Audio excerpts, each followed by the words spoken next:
The restaurant smelled like burnt garlic and desperation, and Petra Jacobsen hadn't been home in 3 months to witness how bad things had gotten. She stood in the doorway of Romano's Italian kitchen, the family business her grandfather had opened 42 years ago, and felt her chest tighten. The lunch rush should have been in full swing, but only 2 tables were occupied. The vinyl booths her father had been promising to replace for a decade looked even more worn than she remembered, and there was a water stain on the ceiling that definitely hadn't been there at Christmas. Petra. Her mother's voice cut through the quiet dining room, sharp with surprise. Maria Jacobsen emerged from the kitchen, wiping flour-dusted hands on her apron. "You didn't tell us you were coming. I wanted it to be a surprise." Petra crossed the faded linoleum and wrapped her arms around her mother, breathing in the familiar scent of tomato sauce and fresh bread that no amount of trouble could erase. "Where's Dad?" In the back, fighting with the walk-in freezer again. Maria pulled back, her dark eyes searching Petra's face. "You look tired. They're working you too hard at that fancy company." Petra managed to smile, though her mother wasn't wrong. As CEO of Jacobsen Logistics, a shipping and freight company she'd built from the ground up over the past 8 years, 16-hour days were standard. She'd taken over a failing courier service with 3 trucks and turned it into a multi-state operation with 200 employees and annual revenue that would make her parents' heads spin. But looking around the restaurant now, seeing the empty tables and the dimmed hope in her mother's eyes, all that success felt hollow. "How bad is it?" Petra asked quietly. Maria's shoulders sagged. "Your father didn't want me to tell you. He's proud, you know how he is. But we're 3 months behind on the lease, and the bank is talking about calling in the loan we took out for the new oven." She gestured toward the kitchen. "That stupid oven that keeps breaking down anyway. How much do you need?" "No." Maria's voice turned firm. "We're not taking your money, Petra. You've already done enough helping us out over the years. This place needs more than a check. It needs customers, and those aren't coming back." Before Petra could argue, her father emerged from the kitchen, his face lighting up when he saw her. "My brilliant daughter, what are you doing here?" Thomas Jacobsen was a big man with calloused hands and a smile that had charmed his wife 35 years ago. Now that smile looked strained, and Petra noticed the gray in his hair had spread since her last visit. "Just checking in," Petra said lightly, letting him pull her into a bear hug. "Thought I'd grab lunch. Then you'll have the special. I'm making lasagna, your favorite." He disappeared back into the kitchen before she could respond, and Petra turned to her mother. "I'm coming back," she said. "Every Tuesday, lunch, non-negotiable." "Petra, you don't have to do that. Your schedule, I'll make it work." Petra's tone left no room for argument. "Family first, right? That's what you and Dad always taught me." Maria's eyes filled with tears, and she pulled Petra close again. "We don't deserve you. You deserve better than this," Petra said softly, looking around the empty restaurant. "And I'm going to figure out how to help." The lasagna was perfect, as always. Her father's recipes hadn't suffered even if everything else had. Petra ate alone at the corner booth where she'd done homework as a teenager, watching her parents move through the familiar rhythms of a restaurant that no longer had enough customers to justify staying open. By the time she left, promising to return next Tuesday, she'd already started making mental notes. The restaurant's location was still decent, just off the main commercial strip in a neighborhood that had seen better days but wasn't completely dead. The food was excellent. The problem was everything else: the outdated decor, the lack of online presence, the menu that hadn't changed since 1984. But Petra had built a business from nothing. Surely she could save one that already had a foundation. The following Tuesday, she arrived at 11:30 sharp, just as the lunch service was starting. Her father beamed when he saw her, and her mother had saved her favorite booth. 3 other tables were occupied, slightly better than last week but still dismal. Petra was halfway through her chicken parmesan when the door opened and a man walked in. She noticed him immediately, though she tried not to stare. He was tall, probably 6'2", with dark hair and the kind of build that suggested he actually used the gym membership, instead of letting it gather dust. He wore jeans and a navy button-down with the sleeves rolled up, casual but somehow put together in a way that made Petra suddenly conscious of her own work clothes. What really caught her attention, though, was the way he paused inside the door, looking around the restaurant with an expression she recognized. Someone assessing a space, calculating its potential. Her mother hurried over to greet him, and Petra watched their brief exchange. He smiled at something Maria said, a warm smile that reached his eyes, and her mother laughed for the first time in weeks. He sat down at a table near the window, and Petra forced herself to stop watching him and focus on her meal. It was none of her business who ate at her parents' restaurant. She should be happy they had another customer, but she kept sneaking glances. When her father brought out the man's order personally, linguine with clam sauce and the house salad, they chatted like old friends. Petra saw her father's posture relax, saw that genuine smile she'd been missing. The man ate slowly, seeming to savor every bite. He didn't pull out his phone or laptop, didn't treat the meal like an obligation to rush through. He just ate, occasionally glancing out the window at the street beyond. Petra was still there when he finished and went to pay. She heard him compliment the food, heard her mother's delighted response, watched him leave a tip that was probably too generous for a casual lunch. After he left, she caught her mother's eye. Regular customer. Xavier. Oh no, that was his first time here. He just moved to the neighborhood, I think. Such a nice young man. Ate everything and didn't check his phone once, can you imagine? Maria shook her head in wonder. Most people these days, they're staring at those screens the whole meal. Petra filed the name away without examining why she wanted to remember it. The next Tuesday, she arrived at her usual time and found Xavier already there, sitting at the same table near the window. He glanced up when she walked in, and their eyes met for a brief moment. He nodded politely, and Petra returned the gesture before sliding into her booth. Her father was experimenting with a new sauce for the meatballs, and he brought out a sample for her to try. While they discussed the flavor profile, Petra had learned to cook at his elbow. Though she rarely had time for it anymore, she was hyper-aware of Xavier's presence across the room. It was ridiculous. She was 32 years old and ran a successful company. She didn't get flustered by attractive men in restaurants, but there was something about the way he carried himself, a quiet confidence that intrigued her. And he was here again, at her parents' failing restaurant when he could eat anywhere. When she left that day, he was still there, nursing a coffee and reading a paperback book. An actual book, she noticed, not a tablet or phone. The Tuesday after that, it was raining. Petra arrived soaked despite her umbrella, water dripping from her coat. The restaurant was predictably empty except for one customer. Xavier looked up from his meal and caught her eye.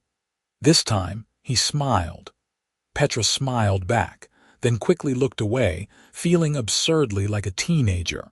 Her mother brought her a towel and fussed over her wet hair. You should have rescheduled, sweetheart. No one comes out in weather like this. I'm here, Petra pointed out, and so is he. Maria glanced over at Xavier. Oh yes, Xavier's here every week now. Same table, same day. Tuesdays must be his day off or something. Petra's pulse quickened. He comes every Tuesday. For the past month, yes. Started the same week you did, actually. Her mother's eyes turned shrewd. Why do you ask? No reason, Petra said quickly. Just making conversation. But as she ate her meal, she couldn't help wondering, every Tuesday, the same day she came. That couldn't be a coincidence, could it? Except it probably was. She was reading too much into it.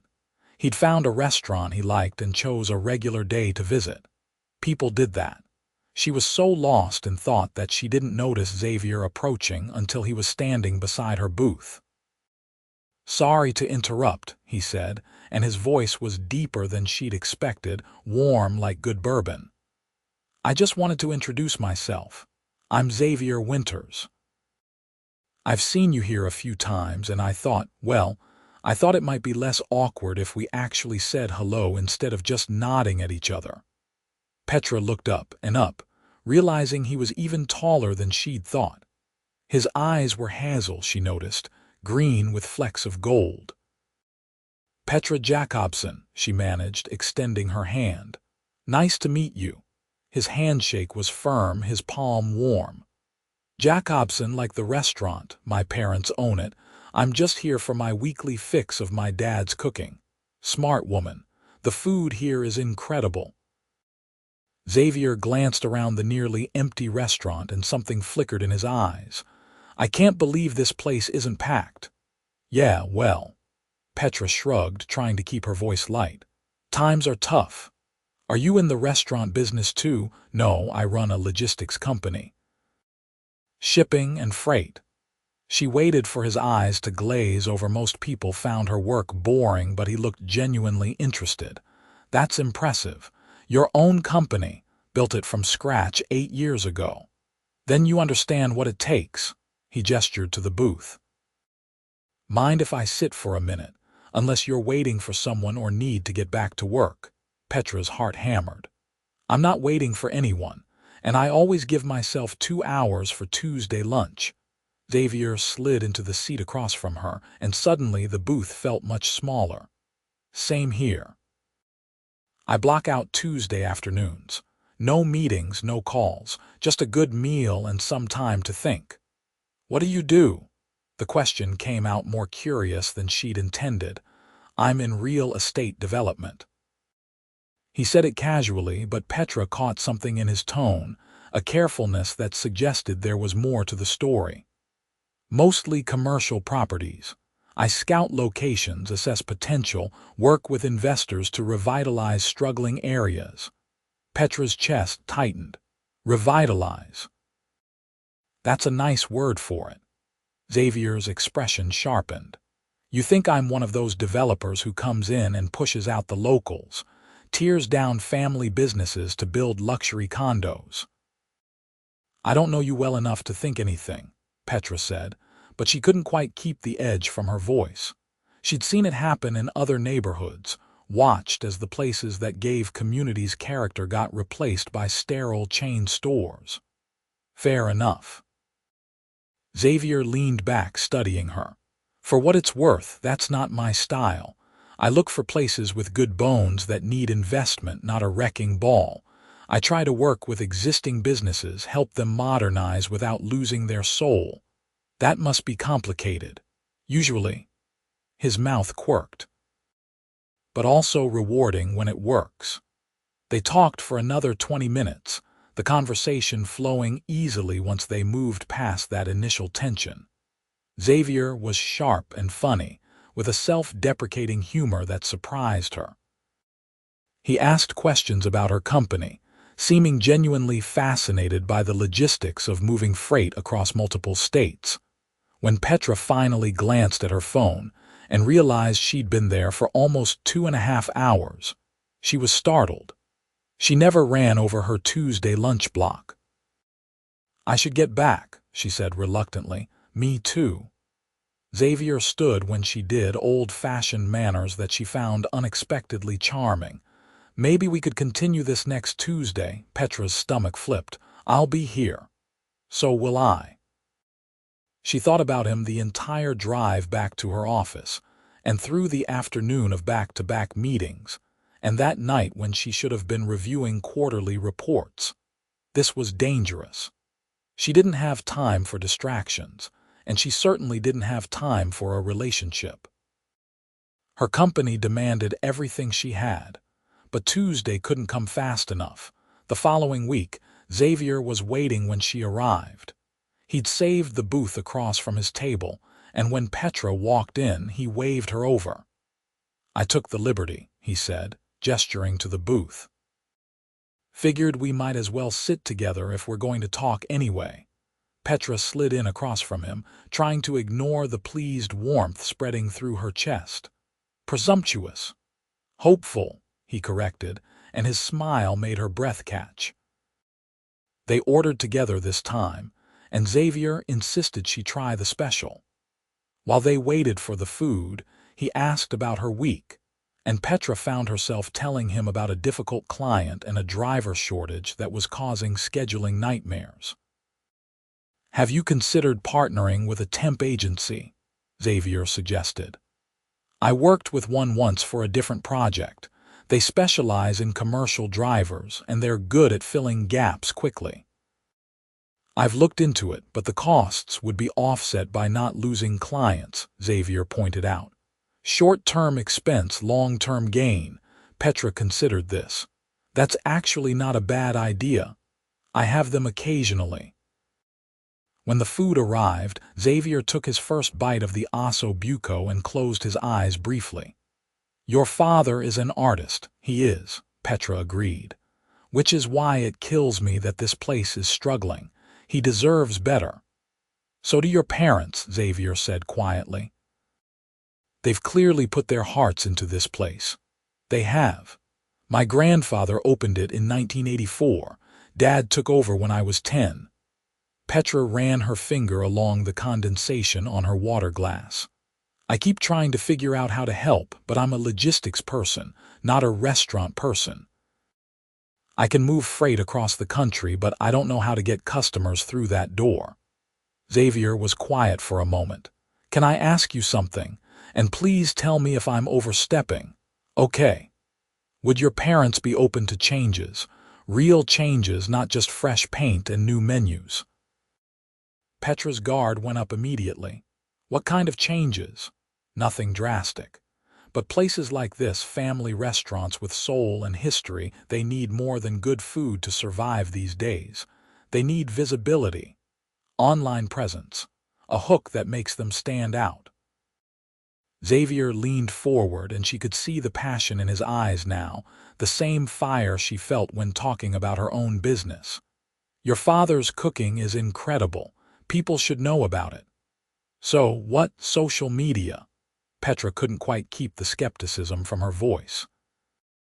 "Among other things. A website that doesn't look like it was built in 2002, maybe some local press, community events." He paused. "I've helped with this kind of thing before, for places I care about." "Why would you care about my parents' restaurant?" The question came out sharper than she intended, but Petra needed to understand his angle. "You've been coming here for what, 6 weeks?" Xavier met her eyes steadily. "Because the first time I walked in here, your mom treated me like family. Your dad came out to make sure I liked the food and ended up telling me about how he learned to cook from his mother in Sicily. This place has something most restaurants don't: heart. And because—" He stopped, seeming to choose his words carefully. "Because I've seen too many places like this disappear. If I can help save one, I want to." Petra searched his face, looking for deception, for a hidden agenda. She found only sincerity. "I'd have to talk to my parents," she said finally. "Of course. And I'd want to be involved. This is my family. I wouldn't have it any other way." They spent the rest of lunch brainstorming ideas, and by the time Petra left, she had 3 pages of notes and a cautious hope blooming in her chest. That evening, she sat down with her parents in their small house and laid out Xavier's suggestions. Her father was immediately skeptical. "We don't need some developer coming in and changing everything," Thomas said, crossing his arms. "This restaurant has been just fine for 40 years. "Dad, it's not fine now." Petra kept her voice gentle but firm. "You're 3 months behind on rent. The bank is breathing down your neck. Something has to change." "Who is this man anyway?" Maria asked. Why does he care so much? I don't know, Petra admitted, but I trust him. And more importantly, his ideas are good. We're not talking about changing your recipes or turning this into something it's not. We're talking about getting people in the door so they can taste what I've known my whole life, that this is the best Italian food in the city. Thomas and Maria exchanged a long look, the kind of wordless communication that came from 35 years of marriage. You really think this could work? Maria asked finally. I think it's worth trying, and I'll be involved every step of the way. Nothing happens without your approval. Then okay, Thomas said gruffly. We'll meet with this Xavier of yours. Petra's heart skipped at the possessive. He's not my Xavier. Her mother's smile was knowing. If you say so, sweetheart. The meeting happened the following Tuesday before the lunch service started. Xavier arrived with a leather portfolio and a warm smile, shaking Thomas's hand firmly and kissing Maria's cheek like he'd known them for years. Thank you for giving me a chance, he said simply. I know it's hard to trust someone new with something this important. They sat in the largest booth, and Xavier laid out his plan. He'd done his homework, market research on the neighborhood, analysis of competitors, a realistic assessment of the restaurant's strengths and weaknesses. Your food is your biggest asset, he said, looking at Thomas. Everything I've tasted has been phenomenal. The problem is that people don't know about you. When was the last time you did any advertising? Thomas shifted uncomfortably. We've always relied on word of mouth, which worked when the neighborhood was different, but demographics have shifted. You need to reach new customers. Xavier pulled out a mock-up of a website. This is just a rough draft, but something like this. Professional photos of the food, your story, online ordering capability. Online ordering, Maria looked skeptical. We've never done delivery. You don't have to. But offering takeout, ordering through a website would make it easier for people to call ahead, pick up lunch for their office, things like that. Xavier turned to another page. I'd also suggest reaching out to local food bloggers, getting some press coverage. There's a journalist at the Herald who does a weekly feature on family-owned restaurants. I know her, and I think she'd be interested in your story.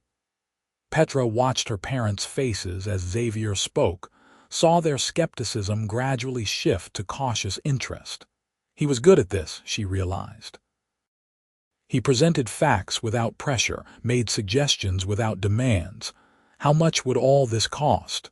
Thomas asked finally. Because we don't have money for fancy consultants. I'm not asking for money. Xavier's voice was firm. Consider this a personal project. I'll cover the website development, the professional photography, reaching out to my contacts. All I ask is that you're open to the changes and willing to work with me. Why? Petra voiced the question her father was clearly thinking. What do you get out of this? Xavier looked at her, and something in his expression made her pulse quicken. I get to eat at a restaurant I care about without watching it slowly die. I get to help good people who deserve success. And I get to spend more time with people I'm starting to think of as friends. His eyes lingered on Petra for that last part, and she felt heat rise to her cheeks. Plus, Xavier added with a slight smile, I believe in karma. I do good things come back to me. It's a philosophy that's served me well. Thomas looked at Maria again, then back at Xavier. Okay. We'll try it your way. But if this starts feeling wrong, if you're pushing us to become something we're not, then we stop immediately, Xavier promised. This is your restaurant. I'm just trying to help more people discover it.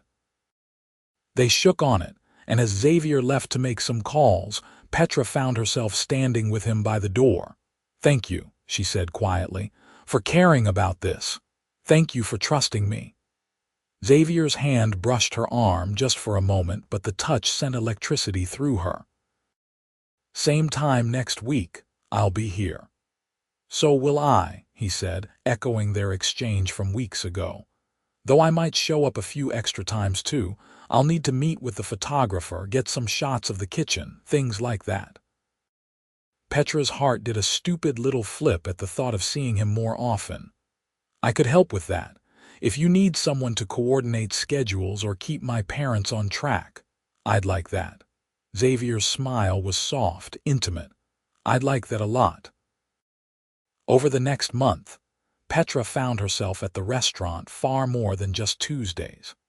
She came in early mornings to help stage food for photographs, spent evenings reviewing website designs with Xavier and her parents, coordinated interviews with food bloggers and local journalists. And through it all, Xavier was there.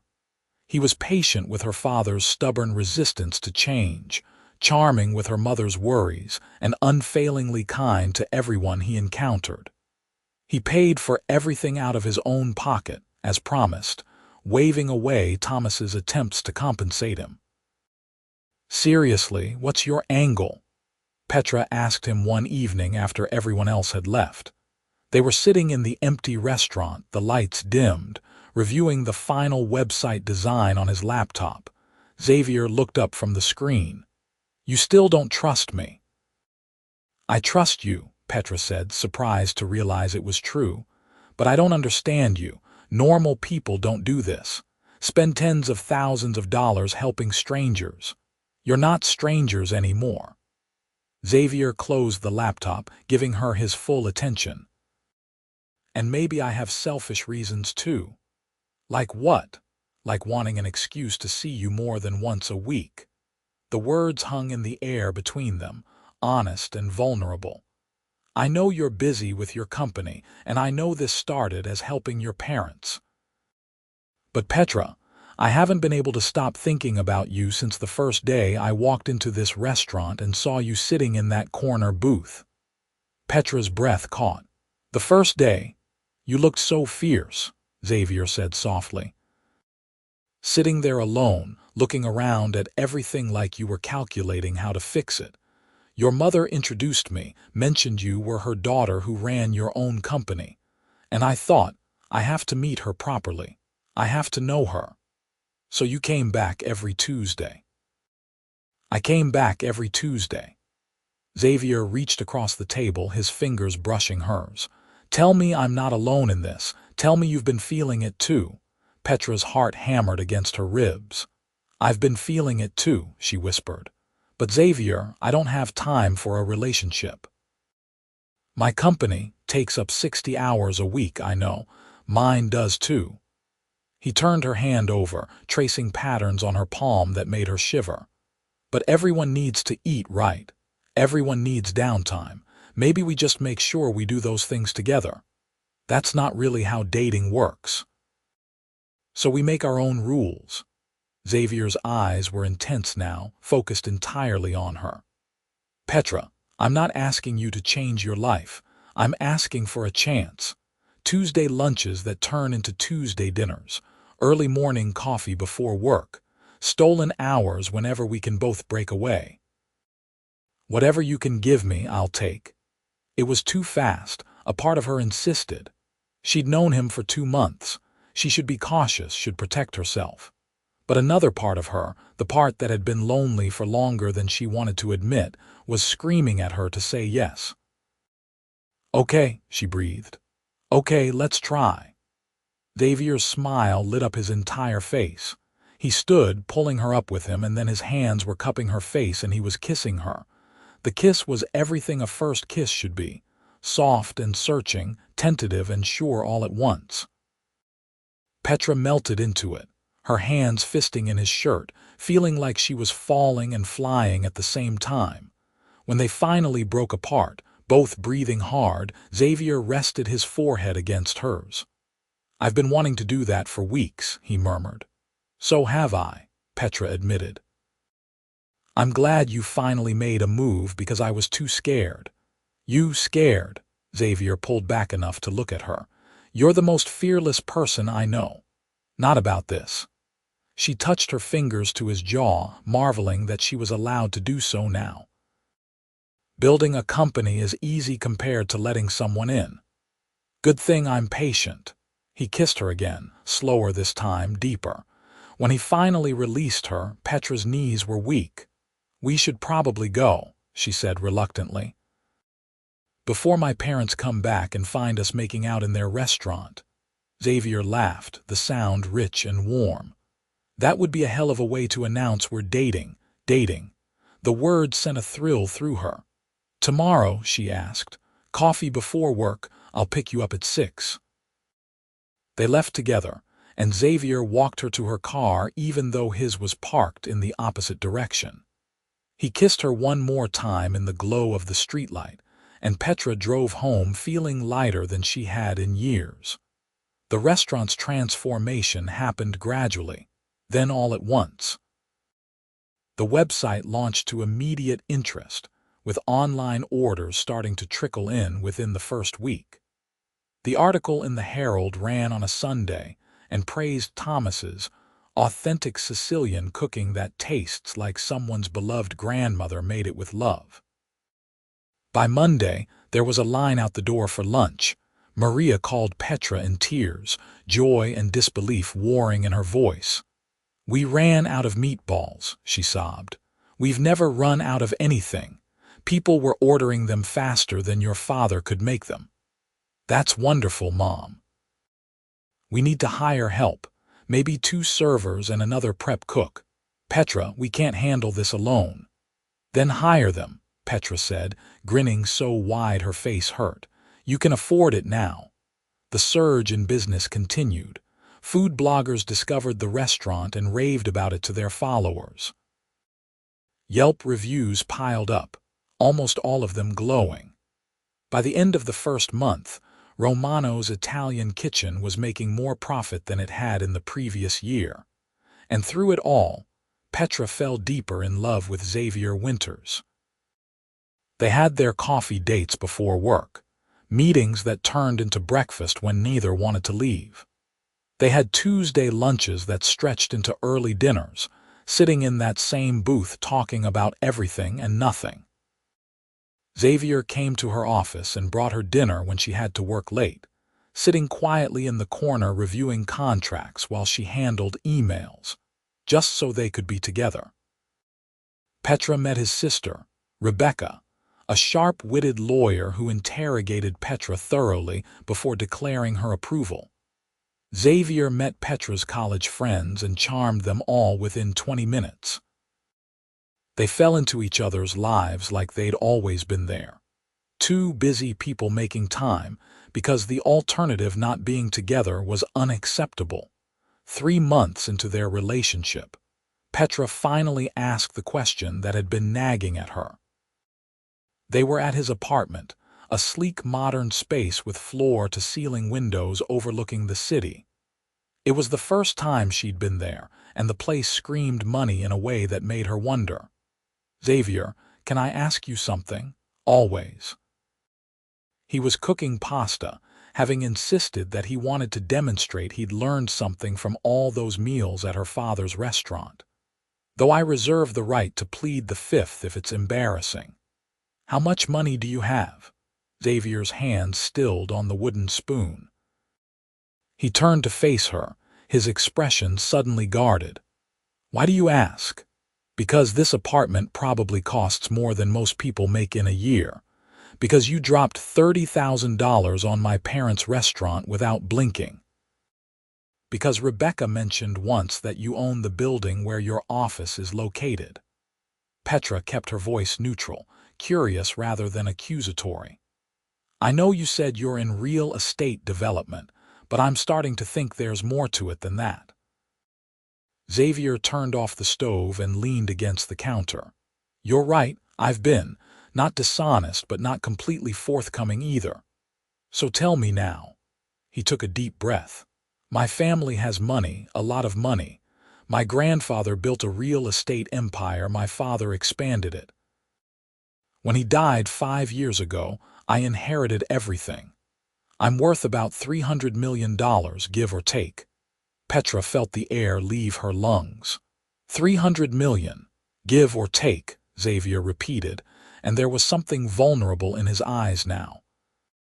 I didn't tell you because people treat me differently when they know. Either they want something from me, or they assume I'm some spoiled rich kid playing at having a job. But I work, Petra. I work hard. I took my father's company and grew it, made it ethical, focused it on projects that actually help communities instead of just extracting profit from them. Is that why you helped my parents? I helped your parents because I care about them. And because I was falling in love with you and wanted to ease something that was causing you pain. Xavier crossed to her, taking her hands in his. The money is just a resource. It doesn't define who I am. Petra processed this, her mind racing. $300 million. Does it change things? Xavier asked quietly. Between us, she looked at him, really looked at him, at the man who showed up every Tuesday without fail, who treated her parents with respect and kindness, who brought her coffee and listened to her rant about difficult clients and kissed her like she was precious, who was looking at her now with hope and fear warring in his eyes. No, she said finally. It doesn't change things. You're still the same person, though I might expect fancier dates now.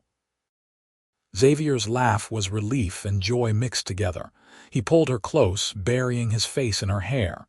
I'll take you anywhere you want to go. I want to go to my parents' restaurant, Petra said. Every Tuesday with you. Deal. The pasta was slightly overcooked by the time they remembered it, but neither of them cared. 6 months after that first Tuesday lunch, Romano's Italian kitchen was thriving. They'd expanded their hours, hired 5 additional staff members, and paid off all their debt. There was talk of opening a second location, though Thomas was resistant to spreading themselves too thin. Petra and Xavier were having Sunday dinner there, a new tradition they'd started. The restaurant was closed on Sundays, but Maria insisted on cooking for them anyway, feeding them until they could barely move. You're going to make us fat, Xavier protested as Maria brought out another plate of cannoli. You're both too skinny, Maria said dismissively. Especially my daughter. She never eats enough. I eat plenty, Petra protested around a mouthful of dessert. Thomas emerged from the kitchen carrying a bottle of wine. This calls for a celebration. What are we celebrating? Petra asked. Her parents exchanged a look. We got an offer today, Thomas said. From a restaurant group. They want to franchise Romano's, open locations across the state. Petra sat up straighter. Dad, that's incredible. We turned them down, Maria added quickly. This place is special because it's ours, because it's family. We're not interested in becoming a chain. But the money they offered, Thomas said, shaking his head in wonder. Enough to retire comfortably. To take your mother to Italy like I've always promised. To leave you something substantial, Petra. I don't need your money, Petra said firmly, but you should do what makes you happy. We are happy, Maria said simply. Right here doing what we love. Thanks to you two, we get to keep doing it. Xavier squeezed Petra's hand under the table. Later, as they walked to their cars, he pulled her close. Your parents are remarkable people, he said. They are. Petra leaned into his warmth. Thank you for saving their restaurant. I didn't save anything. I just gave them some tools. They did the hard work. Xavier paused beside his car. Though speaking of saving things, I have something I need to tell you. Petra's stomach tightened at his serious tone. Okay. I bought the building the restaurant is in, she blinked. What? The landlord was going to sell, and I was worried whoever bought it would raise the rent or kick your parents out, so I bought it. Xavier rushed on before she could respond. Your parents don't know. They're paying the same rent to the same property management company as before. Nothing has changed for them. I just wanted to make sure they were protected. Petra stared at him. When did you do this? 2 months ago, when I heard it was going on the market. Xavier, that building is worth at least $2 million. 2.3 actually, he said. But it's a good investment. Property values in this neighborhood are rising, and more importantly, it means your parents' restaurant is secure. Petra didn't know whether to laugh or cry. You are the most ridiculous man I've ever met. Is that a good ridiculous or a bad ridiculous? Instead of answering, she kissed him, long and deep, pouring everything she felt into it. When she pulled back, Xavier looked dazed. Good ridiculous, he said. Definitely good ridiculous. I love you, Petra said, the words spilling out before she could stop them. I'm completely in love with you and it terrifies me, but I needed you to know. Xavier's face transformed, joy radiating from every pore. I love you too. I've loved you since that rainy Tuesday when you looked at me like you couldn't decide if I was a threat or an ally. I was so suspicious of you, Petra admitted. I thought you had some ulterior motive. My motive was getting you to fall in love with me. Xavier cupped her face in his hands. Did it work? You know it did. They stood there in the parking lot of her parents' restaurant, kissing under the stars, and Petra thought about how strange life was. How she'd come here months ago expecting to find failure and disappointment, and instead found hope and love. A year after that first Tuesday, Xavier proposed. He did it at the restaurant, of course. On a Tuesday, naturally. He'd conspired with her parents to close the place for a private lunch, just the four of them. Petra knew something was up the moment she walked in and saw the table set with candles and fresh flowers. Her mother was crying before anything even happened. You told her, didn't you? Xavier asked Thomas accusingly. I didn't say a word. Thomas held up his hands. She just knows things. It's unsettling. Xavier turned to Petra, who was standing frozen in the doorway. I had a whole speech planned. I'd still like to hear it, Petra managed, her heart in her throat. He crossed to her, taking both her hands in his. I came to this restaurant for the first time a year ago. I just moved to the neighborhood and I was looking for a place that felt real, a place with soul. I found that, but I found so much more. I found family, I found purpose, and I found you.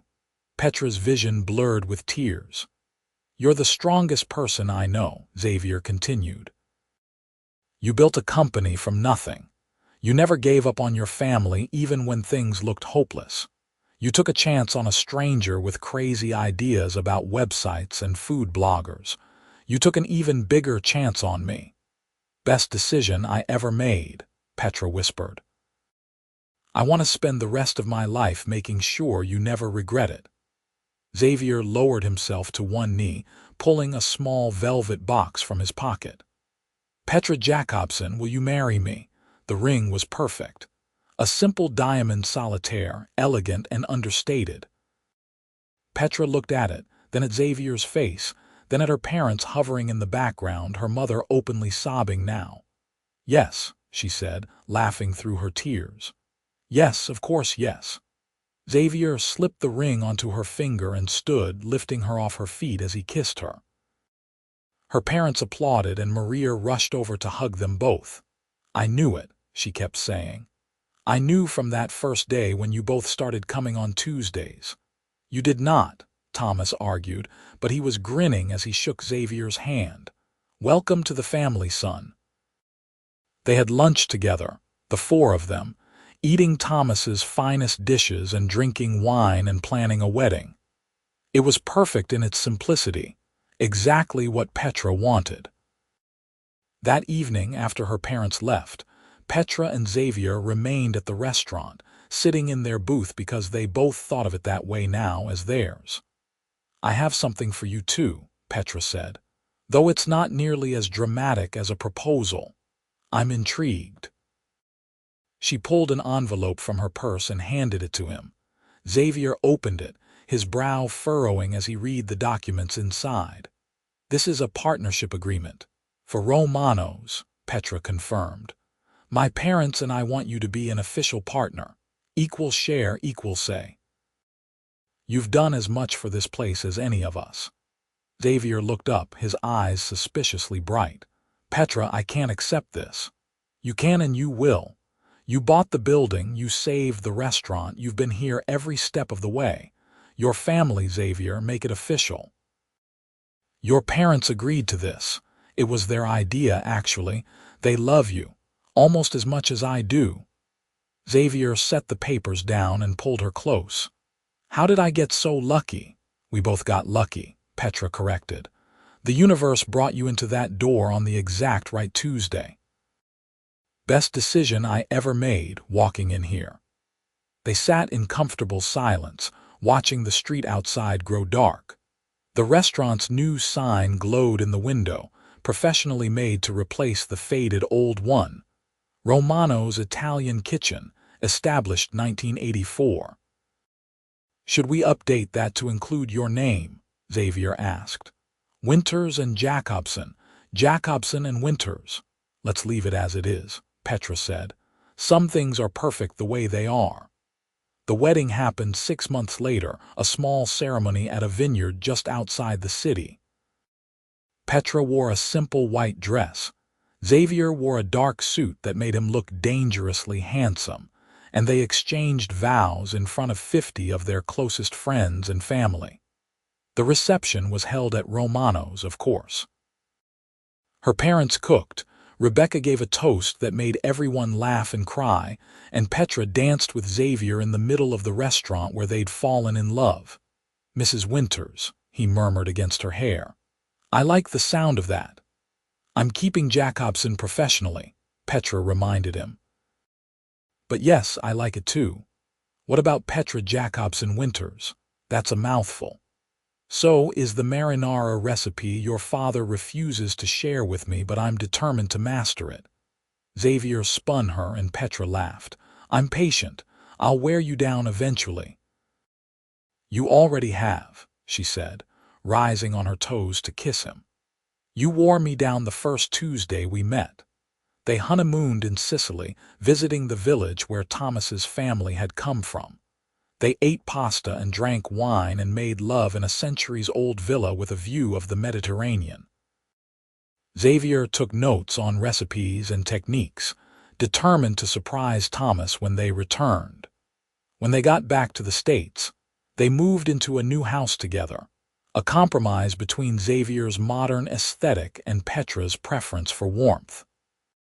They negotiated closet space and argued about paint colors, and learned to share a bathroom.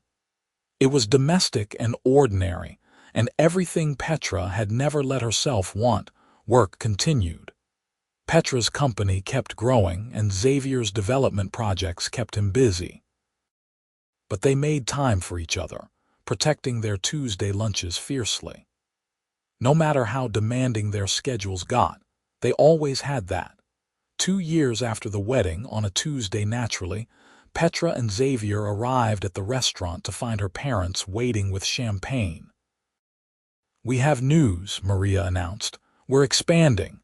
Another location, Petra asked, surprised. Her parents had been so adamant about staying small. Not exactly. Thomas was grinning ear to ear. A cooking school in the space next door that just became available. We want to teach people to cook real Italian food the way my mother taught me. Xavier, we were hoping you might help with the build-out. I'd be honored, Xavier said immediately. They toasted to new beginnings, and Petra felt that familiar swell of gratitude. Her parents had gone from struggling to thriving, from worried about survival to planning expansion. And it all started with a Tuesday lunch and a man who cared enough to help. Your turn, Maria said, fixing Petra with that knowing look. When are you two going to give me grandchildren? Petra and Xavier exchanged a glance. They'd been talking about it carefully, both of them so busy but both wanting a family. Maybe soon, Petra said. We're thinking about it. Don't think too long, Thomas advised. You're not getting any younger, Dad. What? I'm just being practical. 6 months later, Petra found out she was pregnant. She told Xavier over dinner at the restaurant, slipping the ultrasound photo across the table while her parents pretended not to eavesdrop from the kitchen. Xavier stared at the grainy image for a long moment. Then he looked up at her, tears streaming down his face. "We're having a baby. We're having a baby," Petra confirmed, crying too. He came around the table and pulled her into his arms, holding her so tight she could barely breathe. Her parents erupted from the kitchen, abandoning all pretense of giving them privacy, and suddenly they were all crying and laughing together. "I want to name her Maria," Petra said, looking at her mother. "If it's a girl." "And if it's a boy, Thomas," Xavier added. "After the man who makes the best lasagna in the city and who taught me what family really means." Thomas and Maria were fully sobbing now, and the four of them stood there in the middle of the restaurant, holding each other, celebrating the continuation of their story. Petra gave birth on a Tuesday, because of course she did. Maria Rose Winters came into the world screaming, healthy and perfect, with her mother's dark hair and her father's hazel eyes. Xavier held her for the first time with shaking hands, looking at Petra with such awe and love that she started crying all over again. "We made this," he whispered. "This perfect little human. We did." Her parents arrived an hour later, bearing contraband Italian food because Maria insisted the hospital food was unacceptable. They passed baby Maria around, marveling at her tiny fingers and the way she gripped Thomas's thumb. "She's going to be a cook," Thomas declared. "Look at that grip." "She's going to be whatever she wants to be," Xavier said, "but we'll teach her to appreciate good food." "And hard work," Petra added, "and family." That night, after everyone had left and the baby was sleeping in her bassinet, Xavier and Petra lay together in the narrow hospital bed, exhausted and euphoric. "Remember when you thought I had ulterior motives?" Xavier asked. "When I first started coming to the restaurant, I was an idiot." "You were cautious. It's one of the things I love about you." He kissed her forehead. "But my only motive was you, getting to know you, making you smile, finding a way into your life. Mission accomplished. Best Tuesday of my life, walking into that restaurant." Petra thought about it. The struggling restaurant, the chance encounter, the weekly visits that became something more. The way Xavier had cared for her family, had invested not just money but time and heart into saving something precious. The way he'd looked at her across a booth and made her believe in love again. "Best Tuesday of my life was the next one," she said. "When you sat down across from me and I realized I was in trouble. Good trouble, the best kind." 5 years later, Romano's Italian kitchen was a neighborhood institution. The cooking school was thriving, with a waiting list for Thomas's pasta-making classes. They'd opened a second location across town, this one run by a protege of Thomas's who'd trained at culinary school in Italy. Petra's company had expanded to cover the entire East Coast. Xavier had completed 3 major development projects that revitalized struggling neighborhoods without displacing the communities that made them special. And every Tuesday, without fail, the whole family gathered at the original restaurant for lunch. Petra and Xavier came with Maria, now 4 years old and already showing signs of her grandfather's culinary interest. She helped Thomas in the kitchen, standing on a stool to stir sauce, her face serious with concentration. Rebecca came when she could, bringing whoever she was dating that week. Petra's college friends stopped by. Regular customers who'd become friends over the years joined the table. The restaurant was full now, truly full, almost every day. But they always kept that corner booth available on Tuesdays. It was reserved permanently for the family that had built this place and the love story that had saved it. "Do you ever wonder what would have happened if you hadn't come in that first Tuesday?" Petra asked Xavier one afternoon. They were watching Maria show Rebecca how to roll gnocchi, both of them covered in flour. "Every day," Xavier admitted. "I think about the timing, how I almost went to a different restaurant that day, how I almost gave up on the neighborhood entirely. I'm glad you didn't. Me too. He pulled her close, kissing the top of her head, though I think we would have found each other eventually. Some things are just meant to be. You believe in fate. I believe in us. Everything else is just details. Petra leaned into his solid warmth, watching their daughter laugh with her aunt, listening to her parents bicker lovingly in the kitchen, breathing in the smell of garlic and tomatoes that meant home. She thought about the girl she'd been, walking into this restaurant all those years ago, seeing only problems and impossibilities. She'd been so focused on saving her family's legacy that she'd never imagined she might find her own future here. But Xavier had walked through that door, had seen potential where she saw obstacles, had believed when she was ready to give up. He'd saved more than a restaurant. He'd saved her belief in possibility. And now they had this, a thriving business, a beautiful family, a love that had grown from Tuesday lunches into a lifetime commitment. I love you, Petra said, turning in his arms to look at him properly. Thank you for being stubborn enough to keep coming back. I love you too. Xavier kissed her, soft and sweet, a promise renewed.